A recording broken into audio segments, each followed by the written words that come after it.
If you figure that handsaws are just useless relics from the past, I'd like to try and change your mind on that.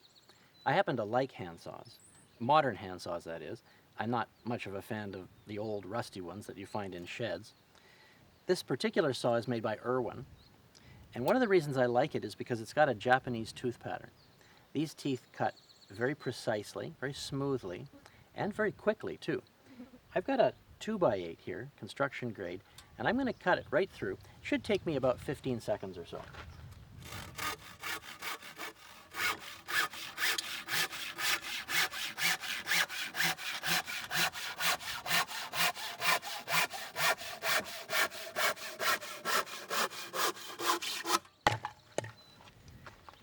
Now this saw isn't particularly new. I've been using it for a couple of months now. The reason why the teeth hold an edge so well is because they're heat treated. They're exceptionally hard, so they hold their edge for a long time. Now that means you can't sharpen them and resharpen them again, but you really wouldn't want to. This 20-inch saw here only costs $22. That strikes me as a pretty good bargain considering all the use you're going to get out of it.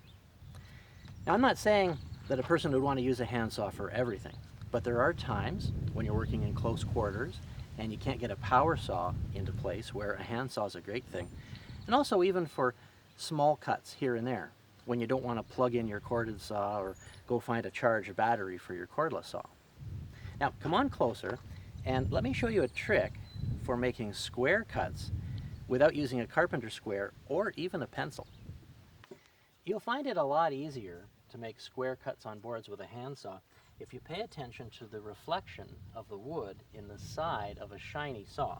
This only works with a shiny saw. You see, here we've got the edge of the board itself and the reflection of that edge in the saw. Now start by eyeballing the saw so it's square to the wood, and then pay attention to the reflection. You'll see that if I tilt the saw this way, the reflection goes out of alignment with the reality of the wood. And the same thing if I move the saw this way. But if I arrange the saw so that the reflection is in perfect alignment with the wood, and I complete my cut like that, I'm going to end up with a pretty accurate cut without the help of a square or a pencil.